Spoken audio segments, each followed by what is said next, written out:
Bienvenidos a otra edición de Tomando Café con Jesús Hoyos. And today we have David Scovetta, FormAssembly Director, Information and Security.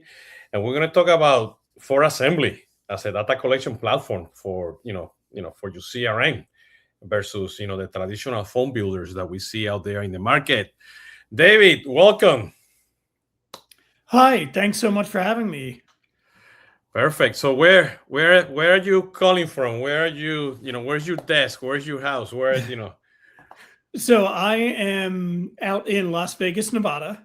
It is only, I think, like 102 when I saw earlier today. I checked the temperature. Yeah, here in Florida is close to 90 something.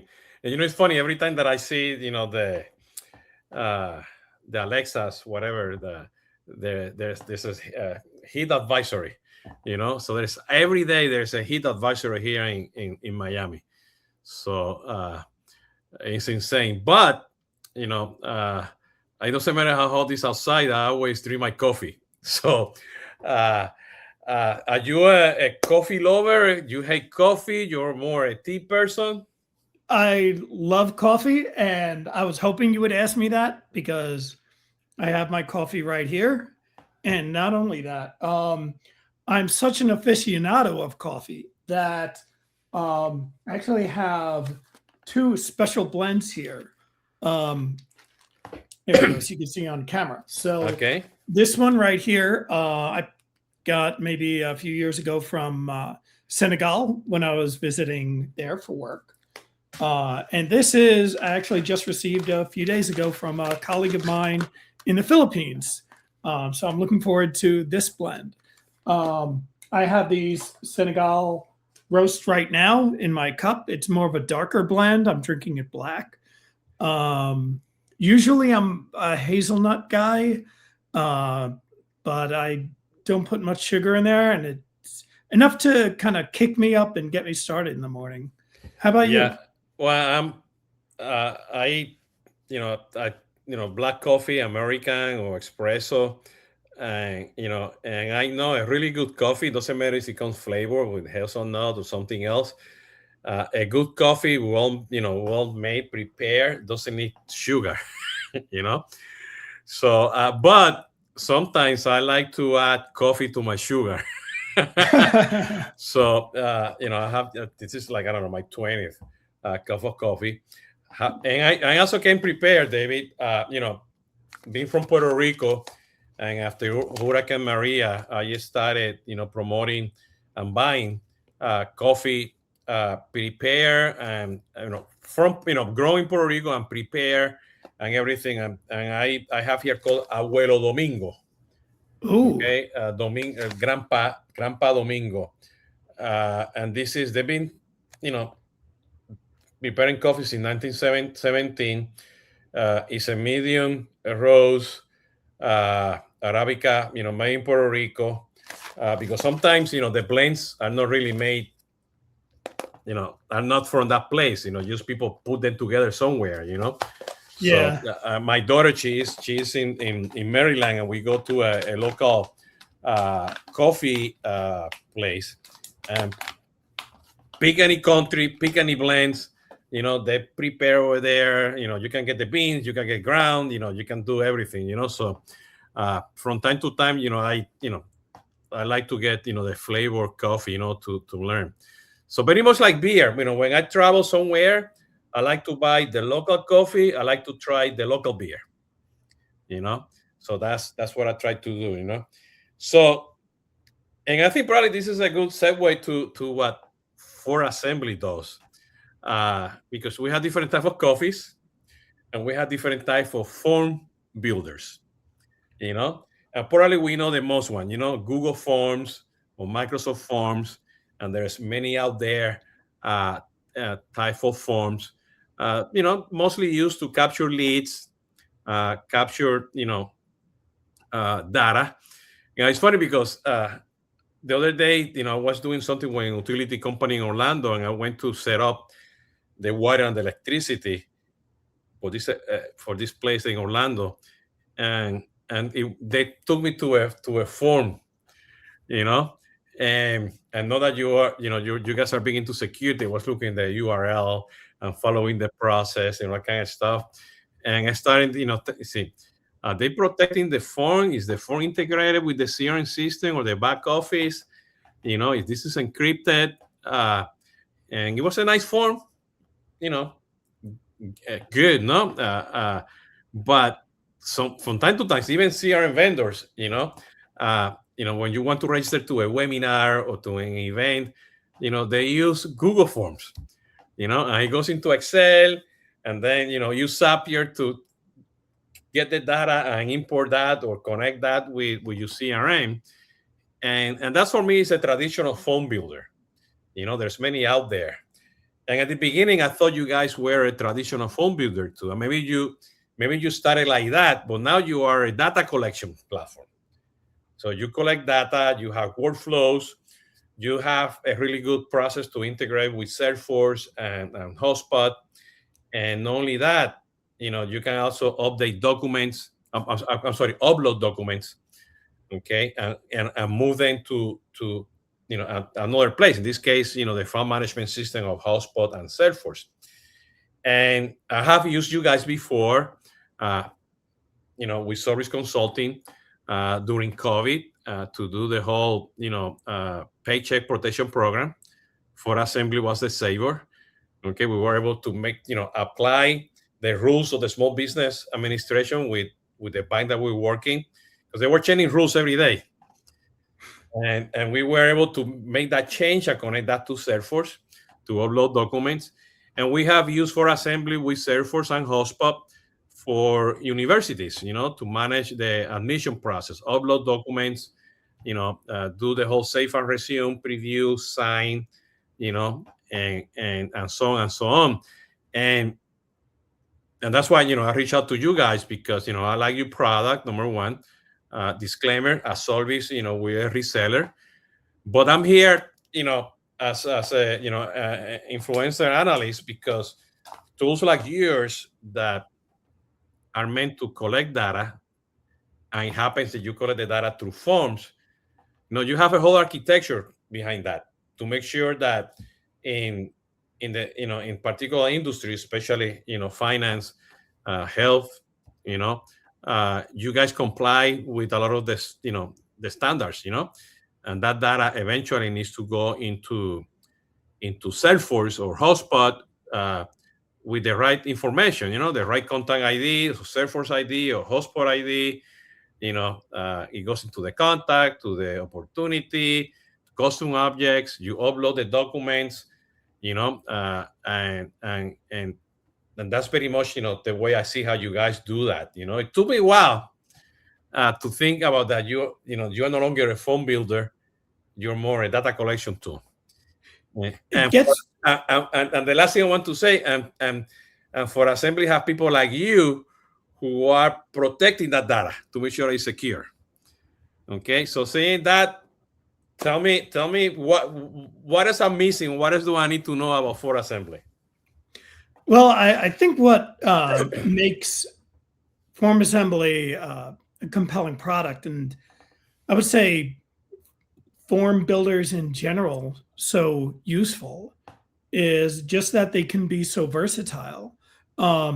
When a user goes to a website and they need to submit information, it usually seems pretty straightforward. But if an organization is in the space of continually collecting data, and it could be part of a larger recurring thing, and it might come about in the most surprising of ways. So let's take a coffee shop, for example. You have customers who come in, you have markets you work with, you have suppliers, you have maybe local food and health regulators. There's a lot of things to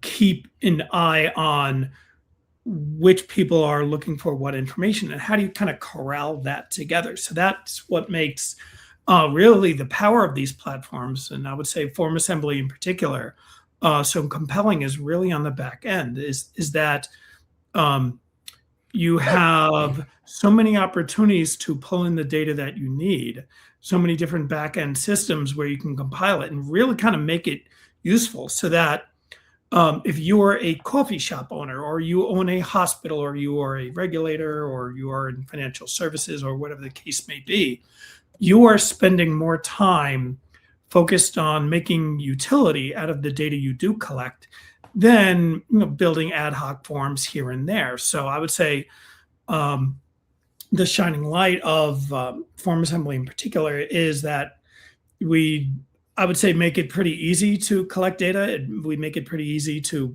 build the things that's necessary to collect it. At the end of the day, most people are looking to get data from point A to point B. But I think that's simplifying things. But once you get into the details, the A to B is where it gets a little more complex. And I'll certainly admit my role is wearing a security hat. So there's a lot of points in that. Generally, regulators don't care about what system you're using. They want to make sure that the data is safe as it goes from A to B. Same thing with customers. They want to make sure that when users sign up for something and they sign something, they agree to something, if something is important, they want to know that data is safe and secure as it goes to whatever information carrier they're sharing that with. They don't want that made public. They don't want that being outwardly available. They don't want it getting leaked and things like that. Especially where that data is sensitive, the security and compliance angle becomes a lot more prevalent. On the compliance front, a lot of the regulatory frameworks are focused on the data itself. So they're not looking to necessarily regulate a form company. They are looking at the kind of data that you're transmitting from A to B. Is it sensitive? Is it financial in nature? Is it health related? Is it education related? And then that's where the scope of these exercises come into place, and that's really what keeps me busy during my 9 to 5 during the week. So it's a very exciting space to work in, very exciting industry to work in, especially now with the advent of AI, certainly making things more exciting across the board. Yeah, I mean, let's speak of let's select the use case of collecting data for higher education. And traditionally, if you have any CRM, well, let's be specific here. You have Salesforce. You might have a Salesforce higher education, vertical, the education vertical, and or you have just a sales cloud. Okay, so you have the higher education, vertical with the community and the external application that provides. That's perfect because you can build everything in there. But especially if you are in university in Latin America, you don't have the budget to buy, the full-blown, vertical, So then you say, what? Let me keep Sales Cloud. I won't be able to upgrade, but let me bring FormAssembly. That's our use case. And what happens here is that, talking about data, protecting the data model and everything, what you do, you create a form and you put all the drop downs, and you have a set of data with metadata in your form builder, and then you have the set of data that you have in Salesforce, and you need to be sure that they are really mapped and they connect with each other. With you guys, you have a dynamic pre-filled connector, so you look at the data in Salesforce, so you don't have to replicate that data in FormAssembly. You have dynamic picklists, okay, the same concept. You have logic to do lookups, so I can validate if the person already sits in Salesforce or not. So you're embedded, with Salesforce API to be sure that you protect what a contact is, what an account is, what the opportunity is, and whatever other custom object you have. So I find that to be very specific because that was one of the things that during any process, to come up with an application process, for admission works really well. Now, the other side is that Traditionally, in universities, especially in Latin America, well, probably I would say outside United States, the admission process is a marketing sales process, okay? And you need to collect good data. You need to approve that data in the CRM system, and you need to sell the academic program, and you need to upload those documents, and you need to approve those documents. And many of the student information systems, they do that, but they do it in a very strict process because it's very academic. It's a very admission process, But nowadays, people upload documents through WhatsApp, or they send you an email, or they upload the document, and they give you 5 reasons why they want to get admitted, they want to pay.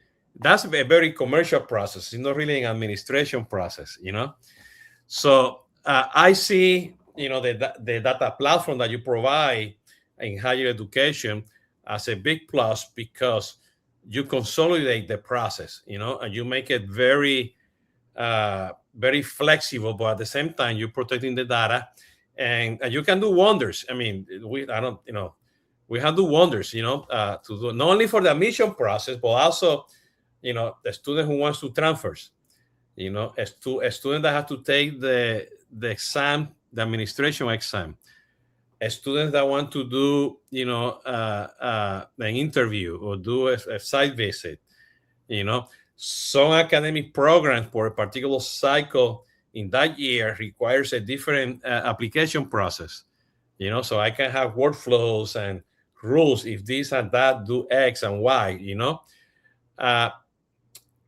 and my question in that particular case, how you guys thought about this? Because I have used other phone builders, and some of them are really good, but I keep saying phone builders, but there are no a data platform to collect data. Okay, so based on what I'm saying, could you give me why you guys are different from the traditional phone builders out there in the market? So 2 reasons. I think one you touched on earlier. One would be the dynamic configurations and workflows that we have available. So being able to make the general process of collecting data easy, and also flexible depending upon the specific scenario, where you have different kind of flow trees depending upon what scenario you have. So let's say you have an enrolled student and they're enrolling for the next semester, or they're changing what they're currently enrolled to, or they're changing a new subject. They want to a new school under the same program or something like that. Having the flexibility to kind of carve out those paths and under what conditions does A, B, or C data go, is a pretty powerful tool, so that an administrator is really just building the forms and the workflows and the configurations once, and then kind of allowing the platform itself to do the job, while the administration side is really just looking at the data, whether it's in Salesforce or HubSpot or something else, and making the necessary changes from there. So I would say that's certainly one powerful angle. And the other point is that, yes, Salesforce certainly is our bread and butter, but we do offer other integrations as well. So I know a lot more organizations tend to be using HubSpot these days. We've even seen quite a bit of usage with Google Drive on some of those components. So there's a variety of different endpoints that I would say is flexible enough to meet changes with an existing organization. So if they decide, Salesforce isn't for us, we want to start using HubSpot, or vice versa, it's not a significant overhaul. It's a matter of just implementing a few configuration changes, and then things basically work the same way. So it's powerful but flexible in that regard, so that especially in the education industry, where you might have different variations in use cases. You might have new signups, new processes, things that are happening on the fly. You don't have to build out from scratch each and every new form. You might make a few adjustments here and there. If you change your back end, who you're ultimately sending that data to, that's not a major architectural change either. And I would argue those things are harder if you're either rolling your own or you're using something simple. You spend quite a bit of time kind of building your own forms on the fly. So one thing that I like in particular is the flexibility in you kind of set it up appropriately once, and then you kind of refine the configurations from there. But you're spending most of the time looking at the data itself and helping in the education sector. You're helping students get to the right class, start the right enrollment, make the right changes to their profile, et cetera, rather than building and changing forms on the fly. And I think that's the real value, because the value in any data collection platform really should be in collecting and making that data usable, and working from that rather than like building the form itself. So I generally like the flexibility. Yeah, David. Sorry, go ahead. No, go ahead. Finish. Oh, I was just going to say, I think that's where some basic form-based products and more traditional, maybe less on the data collection orchestration side, probably don't offer as much flexibility on. Sorry, you're going to go ahead? No, yeah. HubSpot, I don't know if you know this, but I'm the reason why you guys have the connector with HubSpot. No kidding. Yeah, actually, a year ago, you guys came up with the release, and you guys quoted me on the release, because I've been, at least in Latin America, HubSpot is everywhere for higher education from the marketing point of view, and more I talk to universities, and more that I talk to other industries.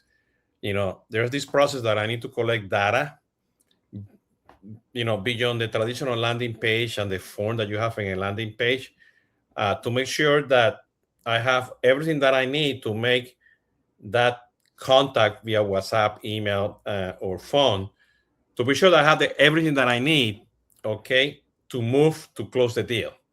And what I mean to move to close the deal, you already qualify, but we're humans, we send information everywhere, by any channel, email, WhatsApp, and so on and so on. And people need like a place to come back and say, I uploaded the document, I updated my address, I added the information about my daughter, the car information is here, when I'm moving date is here, I can do same as resumes, I can log in, I always come back and continue with that form. And that's one of the things that that I see a lot in higher education, because again, you need dynamic multi-page workflows, previews, review this before you do X, make sure that you bring that, come back and bring all the documents. Be sure, this happens all the time. I upload documents and I upload 3 gigs and I uploaded my XYZ, whatever is the name of the file.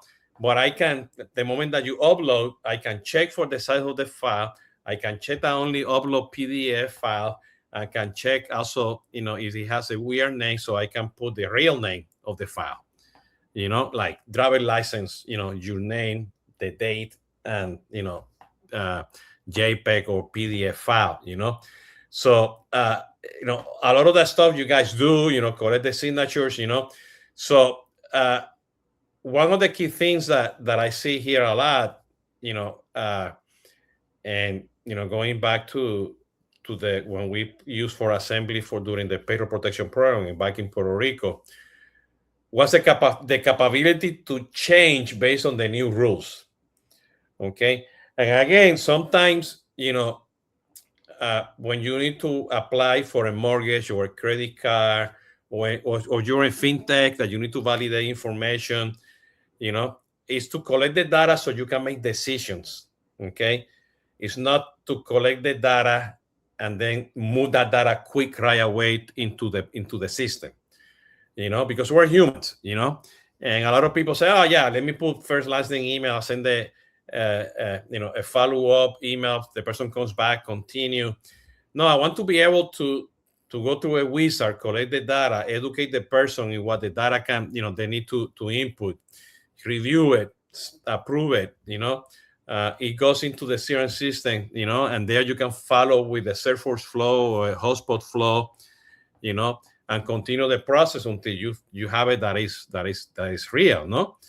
So I see that a lot. And the other thing that I see a lot, David, is, not every company is a bank or higher education or coffee company. They don't have the capability to collect the data, from a secure point of view. If I use Google Forms or Microsoft Forms, we know that that's going to go into Excel somewhere. And Yep. and you know that you're going to use Zapier to send it somewhere else, and then it's going to go another place. And with FormAssembly, everything is going to be connected, integrated. Could you talk about that? Because there's a bunch of holes out there. If you start using the traditional, forms. If you're a small business, and you collect first name email for a offline whatever event, a golf tournament, and you want to register it, that makes sense. But if you're an enterprise and you're gonna get thousands of people to register to the event, and after that you're gonna send that to the CRM system to follow through because you want to upsell, cross-sell with products, you need to have a data collection platform. Yeah. So I think the virtue of FormAssembly in that kind of a position is that the connectors and integrations that we generally work with are kind of by design positioned to be more secure and not needing to, it's not as though if someone goes to a generic form builder service, you don't really know what that back end is. Is it a CSV file? Is it a text file or something that just gets like shipped off or emailed to someone? There isn't a whole lot of constraints to that. And I think that's where there are probably some challenges in trying to navigate that. So the virtue of FormAssembly is that in the FormAssembly service itself, you are intentionally designing the forms and the workflows and the configurations. You are sharing that with only the appropriate people. You don't need to overshare just because you're not sure how else to configure it. And where the data needs to go into a destination. So maybe it's Salesforce, HubSpot, whatever else. The routing of that data, that pathing, is also intentional. So that is then shared with whomever the Salesforce or HubSpot users are, so that it doesn't need to expand to a wider audience than is necessary. It's kind of by design.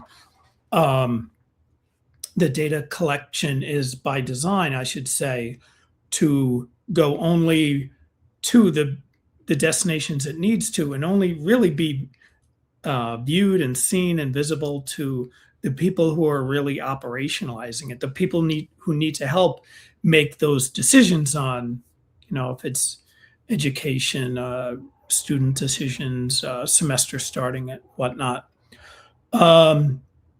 And I think, if you look at our Help Center articles and our Trust Center articles, even the more skeptical of internet users can look at most of our documentation and sit back a little bit safer that they can see that the data flows from the form endpoint, the website, into FormAssembly and those downstream connectors is secure from A to B to C. So I would say, yeah, we try to make it easy to collect that data. We try to make it as flexible as possible to keep up with dynamic changes across industries, and we try to keep the pipeline exactly where it needs to be, no more, no less, and make it easy for admins to kind of manage that data path. So listening to you, and looking at your website, you guys are not, from what I see, are not into the hype of AI, but you guys have some AI capabilities. I mean, when I go to your webpage, I mean, I don't see. We have the first AI for phone builders. I don't see fireworks. I don't see the hype. Because data is data. You need to secure the data. You talk about collecting the data, having data validation rules, having workflows, and then work, be sure that it's there and it's protected, and so on and so on, based on the conversation. But what are you guys doing in terms of AI? So And yeah, go ahead. no, I'm glad you brought this up because this is actually a really exciting spot to be in. To your first point, yeah, if you go to formassembly.com, there's not a whole lot of splash about AI. And when AI first started making waves, I think a lot of companies were on either side of a bell curve. You had some companies that were straight out of the gate. Everything's got to be in AI. We're going to replace all our systems. Everything is going to be AI now. And you had the other side of that bell curve where people didn't want to touch it at all. I don't trust it. It's not safe. It's not this. It's not that. FormAssembly, to its credit, I think took a more reserved approach where it wasn't a question of like, how can we stuff AI in our product? It was more of like what problems can we solve for our customers and for our form users and for respondents to which AI would be genuinely helpful and meaningful. And I think that approach has kind of made all the difference for how we approach AI in general at FormAssembly, but also how we integrate it into our product. And to your next question, what is FormAssembly's like? How are we using it? How do we make it available? I think one thing that one particular use case that we found really compelling for AI was form building. So can we take natural language, build me a form that collects basic student information that can be sent into Salesforce that collects, their name, their address, and let's say their phone number, and that's it, and send it over to Salesforce. Can you translate that natural language into form design? Because then if you are the form admin, you can spend even less time building forms and workflows. Just type in what it is you're looking for, and AI can actually construct the form for you. And I think that's a really compelling use case because that kind of supports the premise that FormAssembly is there to help data collection and the use of that data, not just form building for the sake of form building. So I think that's a really powerful story. We also have a few other more nuanced use cases. Taking pre-generated content and using that to also construct form design. So maybe you're an organization that has been collecting data through faxes, emails, old-fashioned, people mail them in and whatnot. So you have I see the other day, I called my wife. I wish I had FormAssembly. I had to fax a form. Wow. I had to fax a form. Download the PDF, fill out, sensitive data, and we had to very much. And we go, how do I fax it? We went to the local UPS. Yeah, where do you find a fax machine these days? And I go, well, I mean, it's a classic. Let me take the form, let me pass it through AI, and validate that I have the right data and everything. And that's your first, draft of the form. And then you bring the data architect / form builder / assuming that you integrate with Salesforce to collect the data and put it there, So, but now let me ask you this. So, I'm not going to integrate with Salesforce. You have connector with HubSpot and Salesforce. And I want to connect to my back office ERP system,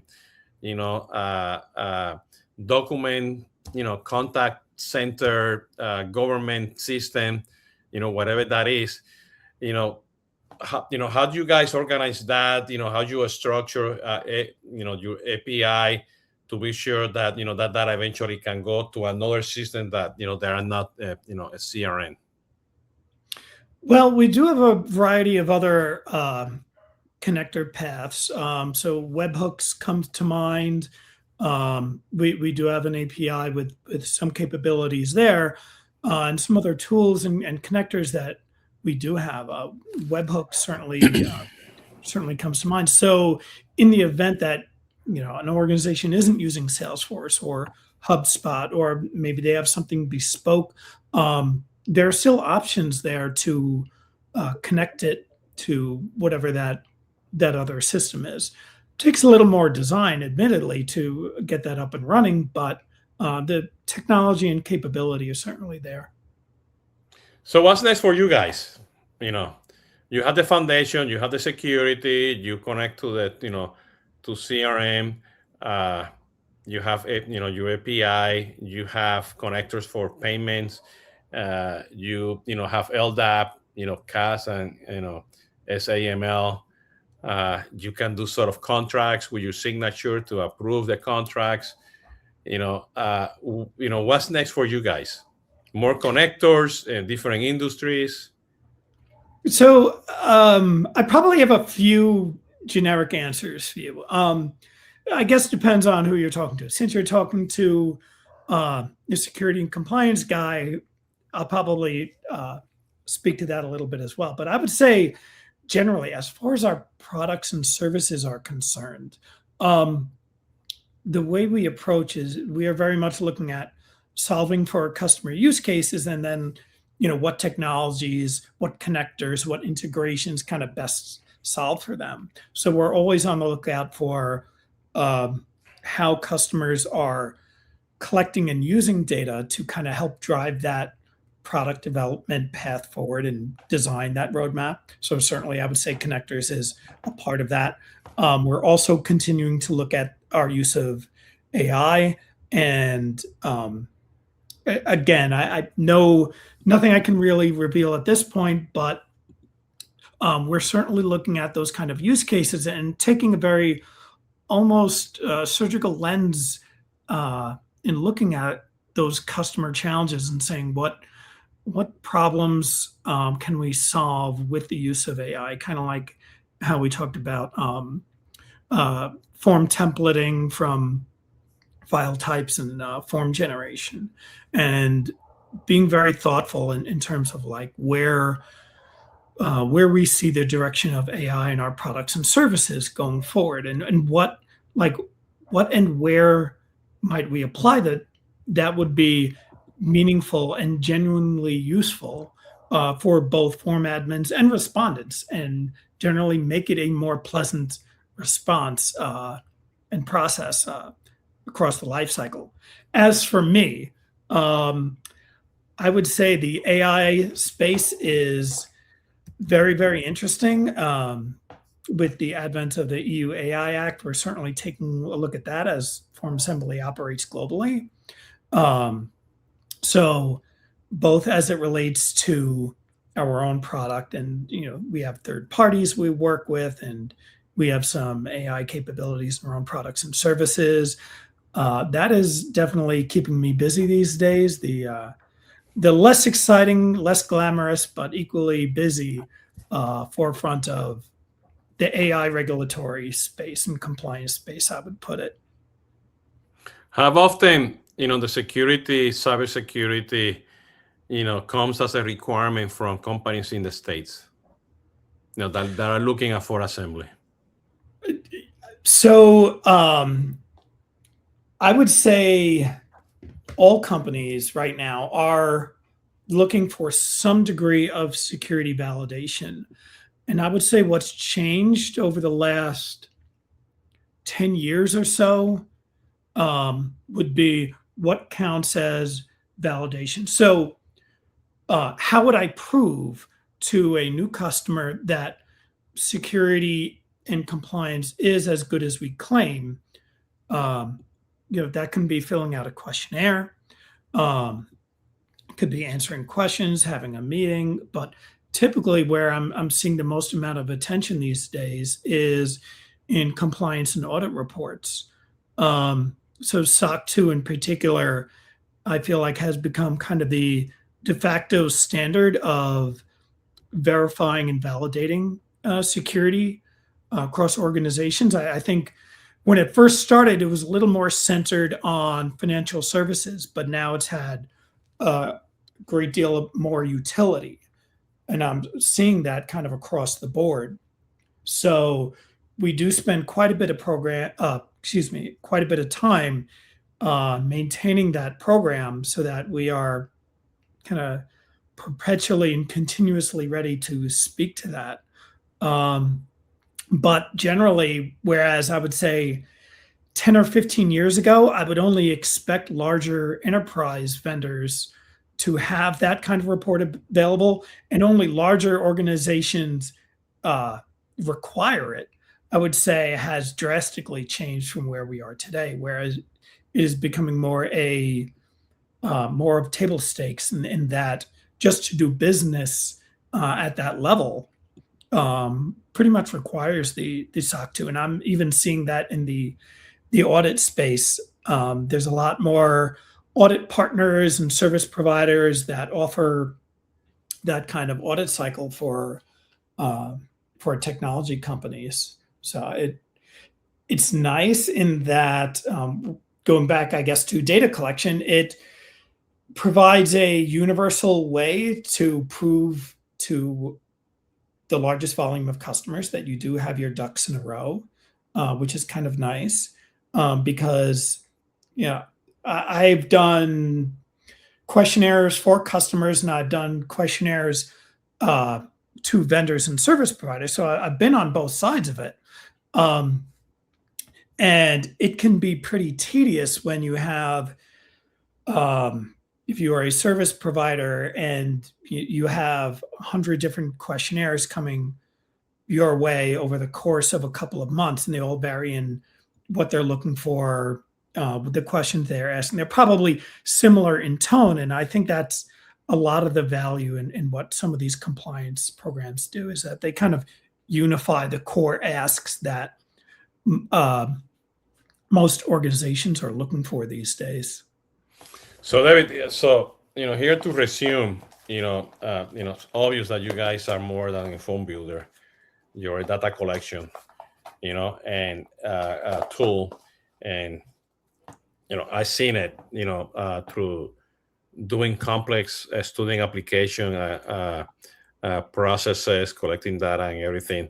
And as well during COVID, with the PPP, the Paycheck Protection Program, that the small business were changing, their rules every single day, and validate, everything, as you, requesting the money that was given by United States back then. What is truly unique that we don't know about FormAssembly, or the market doesn't know, or they have a different mindset of that space? What is unique about you guys that we don't know yet? That is a good question. What is unique about FormAssembly that most people don't know?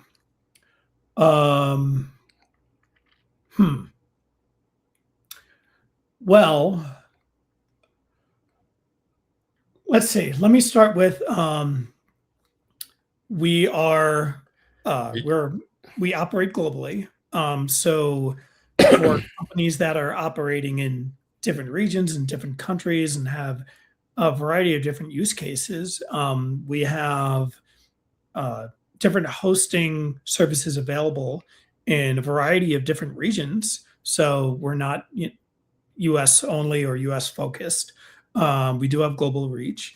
And I would say that our form design and approach to kind of making it easy to build and configure and run your business with forms and data collection, I would say resonates pretty well across a variety of industries, whether you have one single data collection thing that you need to get on your site and just collect data consistently but uniformly through that, or maybe things change a little more often and you find yourself needing to account for these different scenarios once or twice a week. I would say what makes FormAssembly unique in that space is its flexibility and its ability to scale.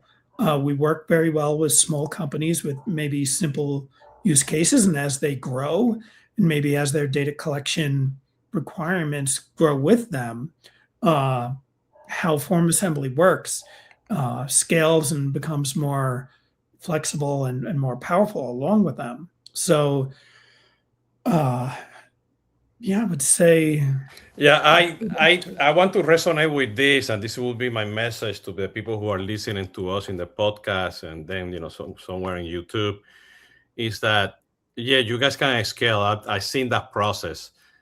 We have used your product in Africa. We are using your product in Mexico, in Puerto Rico, in Ecuador, and the capability to scale has been really important. I scale within the integration with the CRM system. And this is coming from the IT director of one of my customers. He said, I can use it for something else additionally that I have in IT. He said, what? All those Microsoft forms that end up in somewhere in a SharePoint, And he said, how many do you have? Hundreds, collecting the same data, blah, blah, blah, And I want all that data to be secure, all that data to be the documents that people upload. It needs to be, it needs to be out there, I know you guys use Amazon as well. So that's for me. I mean, it's the scalability, to expand is really important. And a lot of people, a traditional phone builder, they might know a scale. It might be very specific for a use case, and there's many out there, and they're good for the use cases in the purpose. But if you truly want to scale, that's for me, why it's really important. The only limit that I saw way back, David, was the capability to upload a particular document that was really big. But, I told the customer, why do we need to do this? That's an exception, but then we integrate into Salesforce. So, that would take a lot of space in Salesforce, so that will be the case. And this is something unique that I saw too. And we're going to leave it like that. I give you the last word. I don't need to upload the document to Salesforce or HubSpot. I can just give you the link of the document, and the document resides in FormAssembly. So that's really important too as well. So this is it's important. And AWS has some strict document management capabilities for security. So, so the people that manage documents in AWS will know what I mean, but that's part of the process, So, thank you for being here, David, and I'll leave you the last word before we finish here. Jesus, it's been great. Thanks so much for having me. I really appreciate it. I would say to everyone listening, just have a fantastic week. Enjoy your coffee if you are a connoisseur, and I wish everyone the best. Perfect, David. Don't leave me, okay? Don't go. Bueno, esto ha sido Jesús Hoyos y nos visitó David Scovetta de FormAssembly. Ya saben, esto va a estar en todos los podcasts, plataformas de podcast allá afuera, y estén pendientes que por ahí también vamos a tener varios webinars con FormAssembly y este servidor también, hablando un poquito de sus capacidades en el mundo de educación y finanzas. Nos vemos hasta la próxima. David, thank you so much. See you soon. Thanks so much.